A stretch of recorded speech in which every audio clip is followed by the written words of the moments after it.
জালসা তো আমরা করলাম, বিরাট বড় বড় জুলুস উরুস তো করলাম, কিন্তু বাবাজিরা আমাদেরকে পরিবর্তন আনতে হবে, জীবনের পরিবর্তন আনতে হবে আমাদের লাইফের। শুনুন, এই নবী আকা মুস্তাফা সাল্লাল্লাহু তাআলা আলাইহি ওয়াসাল্লাম যদিও 40 বছর বয়স পর্যন্ত কাউকে নামাজ পড়ার কথা বলেননি, কিন্তু গোটা মক্কার লোকেরা আমার নবীর দুশমন হয়ে যাওয়ার পরেও নবীকে একটা টাইটেল দিয়েছিল আল আমিন। কি টাইটেল বললাম? জোরে বলেন কি? আল আমিন নয়, আল আমিন। আর একটা টাইটেল দিয়েছিল আমার নবীর আস-সাদিক। আস-সাদিক শব্দের অর্থ হচ্ছে, আবু জেহাল বলতে বাধ্য হয়েছিল, আমি মুহাম্মদ বিন আব্দুল্লাহ সম্পর্কে যতটুকু জানি, এই ছেলেটা আর যা হবে হোক, সকালে সন্ধ্যাতে দুপুরে রাত্রিতে কোনোদিন সে সত্য ছাড়া মিথ্যা বলে না। এবং আল আমিন শব্দের অর্থ হচ্ছে, কাউরির কোনোদিন আমানতে খিয়ানত করে না। এই নবী কাউরির চুল পরিমাণ ক্ষতি করেননি, শুধুমাত্র নামাজের কথা বলেছিলেন 40 বছর বয়সের পরে। এই কারণেই যাকাতের কথা বলার জন্য, হজের কথা বলার জন্য, আল্লাহ ছাড়া কাউকে সিজদা করা চলবে না এই কথা বলার জন্য মক্কার কাফিরেরা দুশমন হলো, নবীকে মারার জন্য তৈরি হলো। নবী যেই ঘরে ঘুমায় সেই ঘরকে ঘেরাও করেছে, নবীকে আজকে মার্ডার করবে, নবীকে হত্যা করে দেবে, নবী আমার দুনিয়াতে থাকবেন না, ইসলাম ধর্মের প্রচার হবে না। এটাই ছিল কাফিরদের কৌশল, এটাই ছিল কাফিরদের প্রচেষ্টা, এটাই ছিল কাফিরদের মনের বাসনা, নেক তামান্না। ঘাড়ে ঘাড় মিলিয়ে, কাঁধে কাঁধ মিলিয়ে, চোখ দুটোকে টিকটিকির মতন খুলে রেখে তরবারি হাতে নিয়ে দাঁড়িয়ে আছে রাতের গভীর অন্ধকারে। সেই নবী মুস্তাফা ঘরের ভিতরে হযরতে আলীউল মুর্তজাকে বলেছিলেন, আলী, আজকে আমি আমার বিছানায় ঘুমাবো না, তোমাকে আমার বিছানায় ঘুমাতে হবে। তার কারণ বাইরে অনেক কাফিরেরা আমাকে মার্ডার করার জন্য দাঁড়িয়ে আছে, এই কারণে আমি আমার ঘরে ঘুমাবো না, তোমাকে আজকে ঘুমাতে হবে। হযরতে আলী একবারের জন্য প্রতিবাদ করেননি, তিনি লম্বা হয়ে শুয়ে গেলেন। নবী আমার নবুয়তের হাত দিয়ে সবুজ রঙের চাদর দিয়ে আলীকে ঢেকে দিলেন। হযরতে আলীকে পরে জিজ্ঞাসা করা হয়েছিল, হে হযরতে আলী, যেখানে নবীকে মার্ডার করার জন্য লোক দাঁড়িয়ে ছিল, সেই ঘরে তুমি কোন সেন্সে ঘুমালে, কোন মস্তিষ্ক নিয়ে ঘুমিয়েছিলে? হযরতে আলী উত্তরে বলেছিলেন, শোনো, আমার নবীর মুখের কথার উপরে ভরসা করে আমার নবী বলেছিলেন, হে আলী, তুমি আজকে রাত্রিবেলায় ঘুমিয়ে যাও, সকাল বেলায় উঠে কাফিরদের আমানতগুলা নাম ধরে ধরে ডেকে তাদেরকে বুঝিয়ে দেবে এবং মদিনার অমুক জায়গায় গিয়ে আমার সঙ্গে তুমি দেখা করবে। এই কথার প্রতি আমার এত বিশ্বাস জন্ম নিল, এমন ভাবে গাঢ় আকীদা তৈরি হলো। অন্যান্য রাত্রিতে ঘুমিয়েছি তো ভয় ছিল যে হয়তো মরে যাব, হয়তো মরে যাব, হয়তো মরে যাব, কিন্তু সেই রাত্রিতে ঘুমিয়েছিলাম, মরণের ভয় ছিল না। তার কারণ নবী বলেছেন মদিনায় দেখা করবে। আকীদা তৈরি হলো যে মদিনায় নবীকে দেখা না করা পর্যন্ত আজরাইল আমার জান কবজ করবে না। সুবহানাল্লাহ। এই আকীদা নিয়ে হযরত আলী ঘুমিয়ে গেলেন। জালসা বহু শুনেছেন, একটু ধ্যান দেন। হযরত আলী শুয়ে গেলেন, নবী দরজায় দাঁড়ালেন। দরজায় দাঁড়িয়ে চতুর্দিকে তাকিয়ে দেখছেন কাফিরে কাফির, অনেক লোক দাঁড়িয়ে তরবারি হাতে। এদের সামনে দিয়ে যদি বেরিয়ে যায় তাহলে এক্ষুনি তারা আমার উপরে তরবারি নিক্ষেপ করবে, মার্ডার করে দেবে। সেই জায়গাতে নবী আমার কি করলেন, দরজার সামনে পড়ে থাকা কিছু ধুলো, কাঁকর, বালি, এগুলা এক জায়গায় গচ্ছিত করে হাতের তলায় নিলেন। হাতের তলায় নিয়ে কোরআন শরীফের একটি সূরা, মারাত্মক সূরা, সেই সূরার একটি আয়াত পড়েছিলেন। সূরাটির নাম সূরা ইয়াসিন। কি নাম বললাম? সূরা ইয়াসিন। লিকুল্লি শাইইন কলবুন, প্রত্যেকটা জিনিসের একটা হৃদয় আছে। ওয়া কলবুল কোরআনে সূরা ইয়াসিন, কোরআনের হৃদয়, কোরআনের সিনা, কোরআনের কলব সূরা ইয়াসিন। যার জন্য কেউ বাংলা ভাষায় বলেছেন সূরা ইয়াসিন কোরআনের সিনা,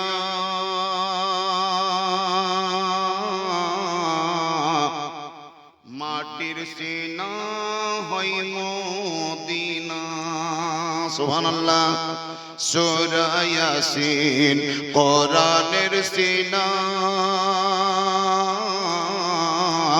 মাটির সিনা হয় মদিনা আমার নবী আরাম করেন ওই যে মদিনা দেখবি যদি আই গো তোরা দেখবি ছুটে আই দেখবি যদি আই গো তোরা দেখবি ছুটে আই আল্লাহর পয়গম্বর হাবিবে কিদ্দেগার শাহনশাহে জিওয়াকার মক্কার সরকার মদিনার তাজদার পাপীদের উদ্ধার নবী মুস্তাফা ওই কাপড় বালুগুলা হাতের তলায় নিলেন কোরআন শরীফের আয়াত পড়তে লাগলেন ওয়াজআলনা মিন বাইনি আইদিহিম সাদ্দাও ওয়া মিন খালফিহিম সাদ্দান ফাআগশাইনাহুম ফাহুম লা ইউবসিরুন এই আয়াতটি যেমনই পড়া হলো নবীর এইভাবে নিরুদ্দেশ ভাবে ছিটিয়ে দিলেন কাফিরদের কাউরির মাথায় পড়লো কাউরির গায়ে পড়লো কাউরির পড়লো না আল্লাহর তরফ থেকে আওয়াজ আসছে নবী গো হে আমার পয়গম্বর হে আমার মুস্তাফা আপনি এখন বেরিয়ে যান কাফিরদের চোখ খোলা থাকলেও তারা আপনাকে দেখতে পাবে না তার কারণ যে ধুলোটা আপনি ছিটিয়েছেন ওই ধুলোটা আপনি ছিটাননি বরং আমি আল্লাহ ছিটিয়েছি সেই নবী সমগ্র জগতের উদার চেতা নবী বেরিয়ে গেলেন কাফিরেরা জানতে পারলো না রাস্তায় দেখা হলো হযরতে আবু বকরের আবু বকরকে সঙ্গে করে নিয়ে রাতের অন্ধকারে পথ চলতে লাগলেন পায়ে যাত্রা পায়ে হাঁটা মক্কার কাবা শরীফ যেই জায়গায় সেখান থেকে একটু দূরে হলো মা আমিনার বাড়ি একটু নিকটেই হলো আব্দুল মুত্তালিবের বাড়ি কেউ যদি কোনোদিন মক্কায় যান দেখতে পাবেন বাড়ি ঘর আর নাই তবে বাবাজিরা ইঙ্গিত ইশারাতে বুঝিয়ে দেবে আপনার মুআল্লিম এটা হলো মা আমিনার বাড়ি এই বাড়িটা হলো আব্দুল মুত্তালিবের বাড়ি এই জায়গাটা হলো আবু জেহালের বাড়ি আর একটু দূরে যাবেন তো দেখিয়ে দেবে এটা হলো নবী মুস্তাফার দোদমা নবী মুস্তাফার দায়ে হালিমার বাড়ি আপনি যদি আপনার বাসের উপরে চেপে যান আপনাকে দেখাবে এই জায়গাটার নাম হলো গারে হেরা এটা হলো গারে সুর এটা হলো হেরা পর্বত এটা হলো তায়েফের ময়দান এটা হলো অমুক জায়গা এটা হলো অমুক জায়গা এই জায়গাটা যেই জায়গাটাকে মিনা বলা হয় যেখানে ইব্রাহিম পয়গম্বর আলাইহিস সালাতু ওয়াত তাসলিম নিজের সন্তান হযরত ইসমাঈল আলাইহিস সালাম কে জবাই করার জন্য নিয়ে এসেছিলেন অনেক দৃশ্য দেখতে পাবেন মক্কাতুল মুকাররমাতে আমার পয়গম্বর আকা মুস্তাফা হযরত আবু বকরকে সঙ্গে করে নিয়ে পথ চলতে লাগলেন একটি পাহাড়ের নাম হলো সূর ওই সূরটাকেই বলা হয় এখন জাবালে নূর নিচু থেকে 500 ফুট উঁচুতে একটা গর্ত এখন রোদ্রের প্রখরতায় অত উঁচুতে কেউ চাপতে পারে না জানের ভয়ে কেউ যায় না তবে যারা জানের উপরে বাজি খেলে হিম্মত থাকে তারা কষ্ট হলেও উঠে ওই গর্তটা দেখে যার জন্য হজ করতে গেলে জওয়ানি কালে যেতে হয় বুড়াই যেতে হয় না অত মাজাই উঠবে না তো পাহাড়ে উঠবে কি করে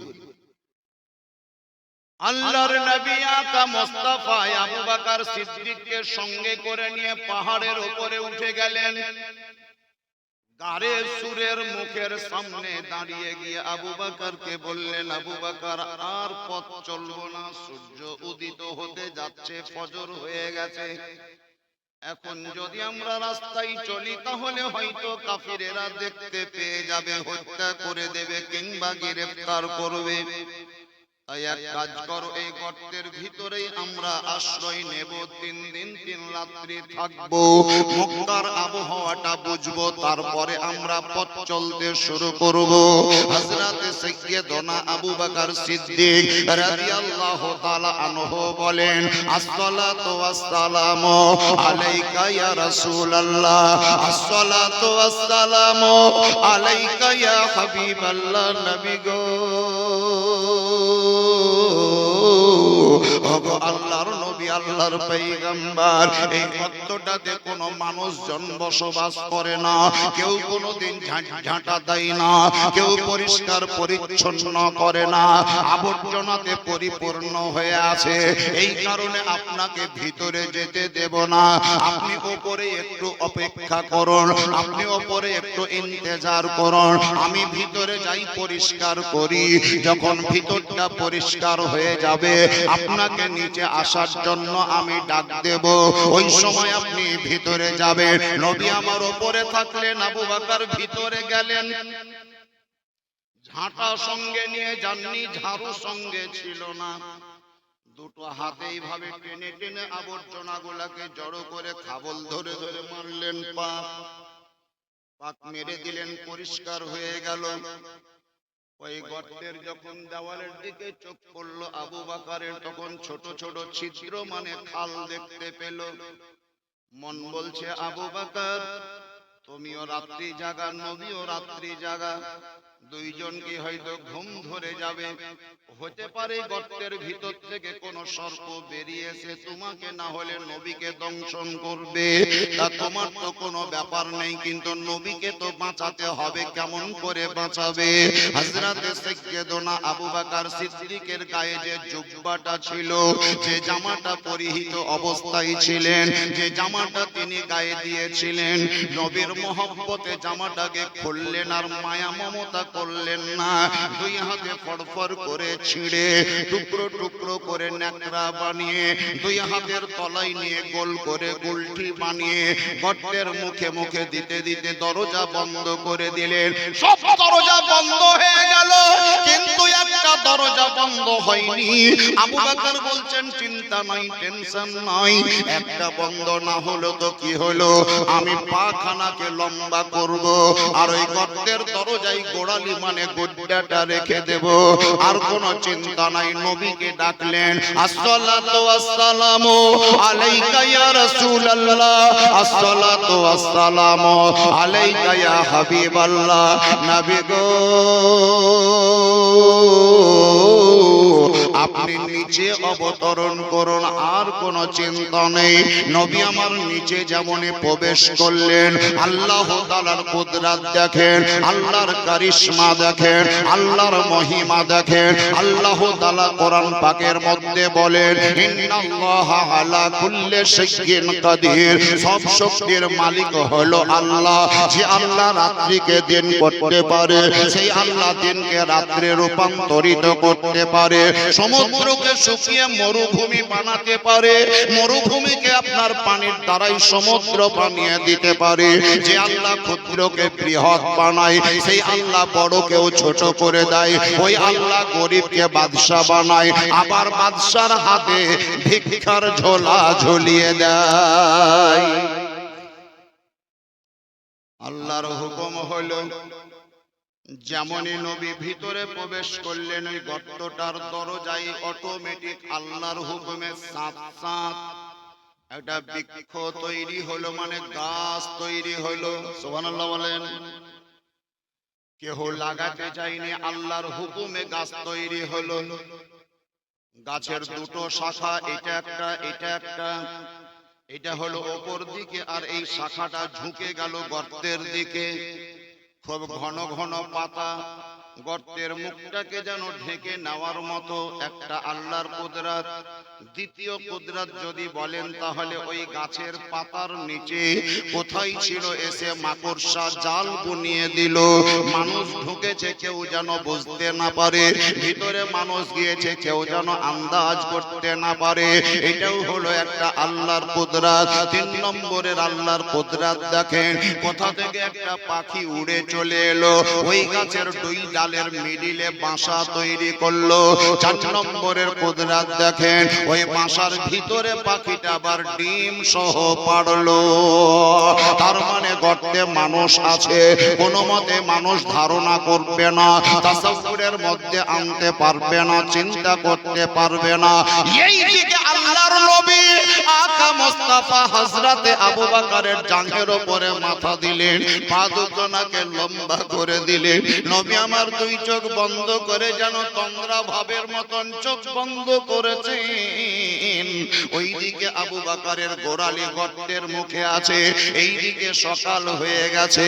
মক্কার কাফিরেরা চিন্তায় পড়ে গেল, সকাল হয়ে যাচ্ছে মুহাম্মদ কেন উঠে না, সকাল হয়ে যাচ্ছে মুহাম্মদ কেন বাড়ি থেকে বের হয় না, ওর কি পায়খানা পেচ্ছাব লাগেনি? দরজায় ধাক্কা মারলো, দরজা খুলে ভিতরে ঢুকলো। ভিতরে দেখছে একটা লোক শুয়ে আছে, চাদর না উঠিয়ে মারতে যাচ্ছিল। একটা লোক বলল, চাদরটা উঠিয়ে চেহারাটা দেখো। যেমনই চেহারা থেকে চাদর হটিয়ে দিল, দেখতে পাচ্ছে নবীর বিছানায় হযরতে আলী শুয়ে আছে। আলী তুমি? বলে হ্যাঁ আমি। মুহাম্মদ কোথায়? হযরত আলী বললেন, সারা রাত্রি তো ডিউটি আপনারাই করেছেন, নাইট গার্ড তো আপনারাই ছিলেন, আমি তো পহরা দিইনি, আমি তো জেগেছিলাম না, আমি তো ঘুমিয়ে আছি। আপনারা আমাকে জিজ্ঞাসা করছেন, উল্টো আমি তো আপনাদেরকে জিজ্ঞাসা করব যে আমার নবী কোথায়, আমার নবী কোথায়, আমার নবী কোথায়?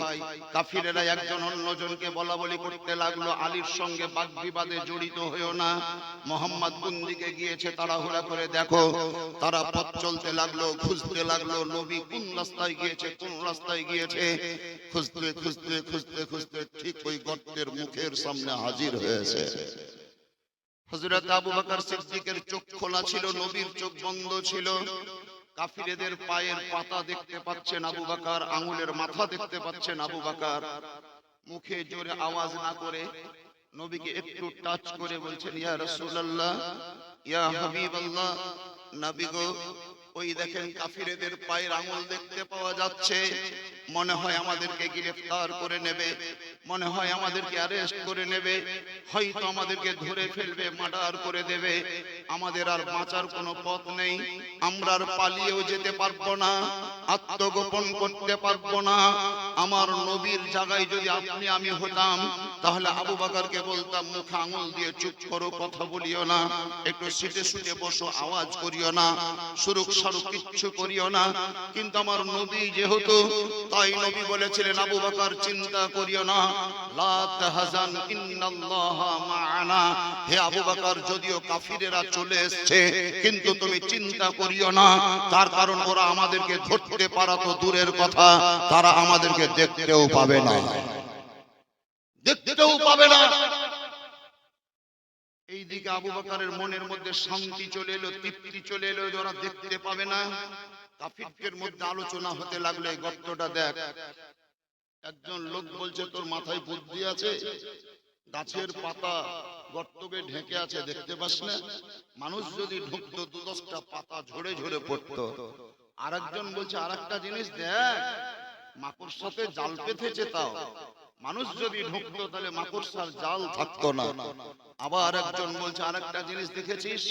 গাছের 2 ডালের মিডিলে পাখির বাসা ডিম সহ পেড়েছে, যদি মানুষ ঢুকতো তাহলে নিশ্চয় ডালটা নড়াচড়া হতো, বাসাটাও ভাঙতো, ডিমটাও ভাঙতো। তার মানে এখানে মানুষ ঢুকতে পারে না। চল আমরা ঘুরে চ, ঘুরে চ। পিত্তবৎসরের নিকটেই ছিল একটি গিরগিটি, যাকে গিরগিটি বলে না কি বলেন?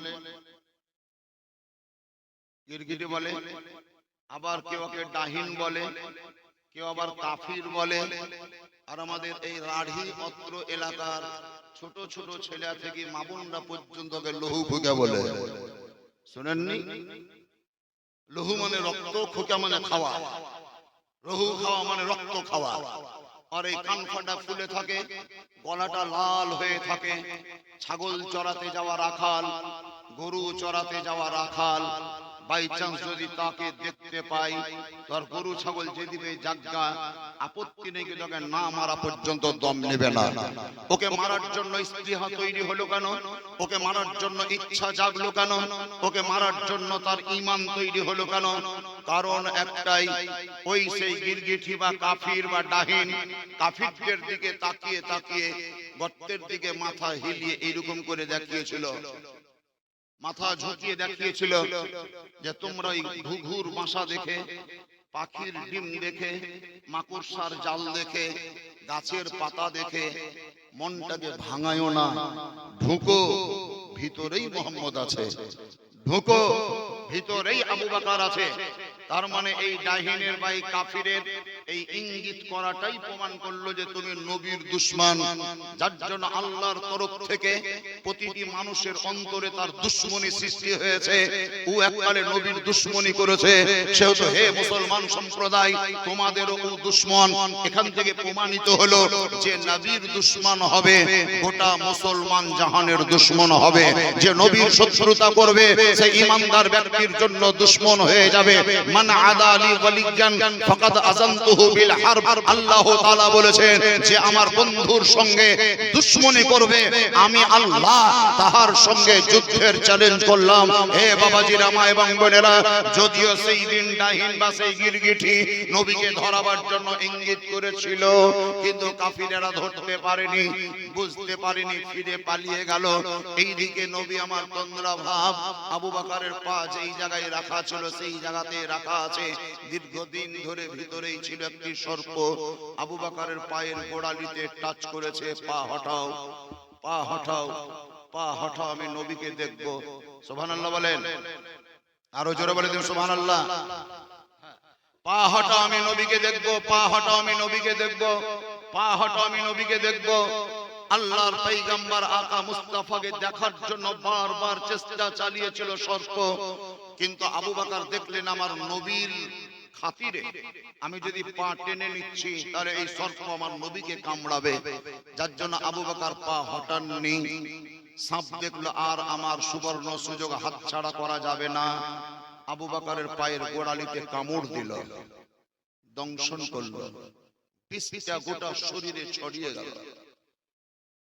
জ্বলন সহ্য করতে পারেন না আবু বকর, অসহ্যনীয় হয়ে গিয়েছে তার জন্য, কিন্তু চিৎকার করে কাঁদতে পারেননি সেই দিন, হাউমাউ করে কাঁদতে পারেননি আবু বকর সিদ্দিক সেই দিন। শুধুমাত্র অন্তরকে ফাটিয়ে, দিলকে কাঁদিয়ে, চোখ দিয়ে দুই ফোঁটা পানি ফেলেছিলেন। যেই অশ্রুর ধারা আমার নবীর নবুয়তি চেহারার উপরে পড়লো, চট করে আমার নবী উঠে বসলেন। আবু বকর সিদ্দিকের চোখে পানি দেখে নবী জিজ্ঞাসা করেছিলেন, আবু বকর তুমি গর্তের ভিতরে এসে কাঁদছো কেন? নিজের জন্মস্থান মক্কাকে ছেড়ে চলে যেতে হচ্ছে তার জন্য কাঁদছো? তোমার আত্মীয় স্বজনকে বর্জন করে চলে যেতে হচ্ছে তার জন্য কাঁদছো? জমি জায়গা বাড়ি গাড়ি রেখে চলে যেতে হচ্ছে তার জন্য কাঁদছো? তোমার ছেলে মেয়েকে রেখে চলে যাচ্ছি তার জন্য কাঁদছো? হযরত আবু বকর সিদ্দিক বলেছিলেন, না ইয়া রাসূলুল্লাহ, আমি আমার বাপ মায়ের জন্য কাঁদি না, আমি আমার ছেলে মেয়ের জন্য কাঁদি না, আমি আমার জমি জায়গার জন্য কাঁদি না। ইয়া রাসূলুল্লাহ, আমার পা যেই জায়গায় আছে এই জায়গাতে একটি গর্ত আছে, গর্তের ভিতরে একটি সর্প আছে, যেই সর্প আমাকে দংশন করেছে, সেই দংশন করা সর্পের বিষ শরীরে ছড়িয়ে গিয়েছে। বিষের যন্ত্রণা সহ্য হচ্ছে না। যদি আমার কান্নার ইচ্ছা ছিল না, কিন্তু চোখের পানিকে আমি ধরে রাখতে পারলাম না, তাই দুই ফোঁটা আপনার চেহারার উপরে পড়ে গিয়েছে। বেয়াদবি মাফ করবেন। আমার নবী বললেন, আবু বকর পা টেনে নাও, পা টেনে নাও, পা টেনে নাও। আবু বকর বলেছিলেন, আমি মরে যাব তবুও স্বীকার, কিন্তু আমি পা টানবো না হুজুর, তার কারণে এই সর্প বেরিয়েছে, আপনাকেও কামড়াতে পারে। আমার নবী বলেছিলেন, আবু বকর এই গর্তে থাকা সাপ তো দূরের কথা, পৃথিবীতে যত সাপ আছে কোন সাপ আমাকে কামড়াতে পারবে না। সুবহানাল্লাহ। হযরত আবু বকর সিদ্দিক রাদিয়াল্লাহু তাআলা নবীর কথা মোতাবেক যখন পা টেনে নিলেন, ওই দিক থেকে সর্পটা বেরিয়েছে, নবীকে সাজদা করলো, সালাম জানালো, কুরনিস জানালো, যেখানকার সেখানে চলে গেল। নবী আমার জিজ্ঞাসা করলেন, আবু বকর কোন জায়গায় কামড়িয়েছে দেখাও। হযরতে আবু বকর রাদিয়াল্লাহু তাআলা আনহু নিজের আঙ্গুলের ইঙ্গিত করে ইশারা করে দেখালেন, ইয়া রাসূলুল্লাহ এই জায়গায়। যখনই আমার নবী চিহ্নিত জায়গাটা দর্শন করলেন, পৃথিবীর কোন ওঝা কবিরাজকে দেখাননি, ডাক্তার দেখাননি, ট্রিটমেন্ট করাননি, আল্লাহর পয়গম্বর আকা মুস্তাফা নিজের তর্জনীর আঙ্গুলটা জিহ্বার উপরে রেখে সামান্য থুতু মোবারক নিয়ে আবু বকরের ক্ষত স্থানে লাগিয়ে দেওয়া মাত্র জিজ্ঞাসা করলেন, আবু বকর বলো কেমন লাগছে? আবু বকর সিদ্দিক বলছেন, ইয়া রাসূলুল্লাহ এতক্ষণ আমি যন্ত্রণা সহ্য করতে পারছিলাম না, এখন আমার ওই যন্ত্রণা আর মোটেই নাই, বরং সাপের কামড়ের বিষ একেবারে পানি হয়ে গেছে। সুবহানাল্লাহ। সেই নবীর উম্মত আপনারা, সেই নবীর উম্মত আমরা। একবারও আমরা অনুভব করি না, তাসাব্বুর করি না নবী কি জিনিস, নবী কার নাম, যে নবীর জন্য সাহাবায়ে কেরামরা নিজের জানকে উৎসর্গ করেছেন, বিসর্জন দিয়ে দিয়েছেন, মাল পর্যন্ত লুটিয়ে দিয়েছেন, জানকেও লুটিয়ে দিয়েছেন, রূহকে ফেদা করে দিয়েছেন, নিজের নফসানি খাহেশাতকে সম্পূর্ণকে মিটিয়ে দিয়েছেন নবীর মহব্বতে। আজকে সুবহানাল্লাহ আপনারা নবীর মহব্বতে জালসা করেছেন, জালসা করছেন। এই যে বিরাট প্যান্ডেল, এই প্যান্ডেল আমার জ্ঞান বলছে 2025 সালে জালসা পারপাসে মনে হয় অত্র এলাকায় কোনো গ্রামে হয়েছে কিনা আমার জানা নেই। কামারপুরে এত সুন্দর প্যান্ডেল জালসার জন্য হয়েছে। এর পিছনে একটা মিনিমাম খরচ আছে, এই খরচটা আপনাদের কাছ থেকেই নেওয়া, আপনারাই দিয়েছেন। আজকেও আপনাদের নিকটে বলবো এই জালসা যেন আগামী বছরেও হয়। কোন একজন ব্যক্তি নিজের নামটা লিখিয়ে দেন, বেশি নয়, আপনি মাত্র 1200 টাকা দিয়ে একটু শুরু করবেন, যে হুজুর প্যান্ডেল দেখতে ভালো লাগলো, নবী জালসা শুনতেও ভালো লাগলো, আমি নবীর প্রেমিক, নবীর আশিক, নবীর প্রতি মহব্বত আছে আমার, আগামী বছরে জালসা হবে, যার জন্য আমি 1200 টাকা আগামী বছর ইনশাআল্লাহ দিয়ে দেব। আপনারা যারা বসে আছেন একজন ব্যক্তির নাম লাগাতে পারবেন, মাত্র 1200 টাকা, 12,000 বলিনি, 10,000 বলিনি, 12,000 বলিনি, 20,000 বলিনি, মাত্র 5,000ও বলিনি, 1200 টাকা বললাম কেন? আমাদের নবী এই পৃথিবীতে এই রবিউল আউয়াল চাঁদের 12 তারিখে এই দুনিয়াতে পদার্পণ করেছিলেন। 15ই আগস্ট যেমন আমার ছেলে মেয়েদের নিকটে স্মরণীয়, 12ই রবিউল আউয়াল আমাদের ছেলে মেয়েদের নিকটে স্মরণীয়, বরণীয়। মানুষ যেন বুঝতে পারে, ছেলে মেয়েদের মেমোরিতে যেন ডাউনলোড হয় যে 12 তারিখে আমার নবীর জন্ম, 12 তারিখে আমার নবীর আগমন, এটা যেন ইতিহাস হিসাবে তার মাথায় থেকে যায়। তাই বলছিলাম বাবাজি, একজন যুবক অথবা একজন বাবু অথবা একজন বাবা কিংবা ভাই, মাত্র 1200 টাকা নবীর মহব্বতে কেউ নামটা লেখাতে পারবেন না? 1200 টাকা দিয়ে একটু হাত তুলে নাম লেখাবেন যে হুজুর আমি নামটা লিখিয়ে দিলাম, আমি 1200 টাকা আগামী বছর ইনশাআল্লাহ দেব। একজন হবে কেউ? কি নাম? কিন্তু দেখো দেখো কি নাম?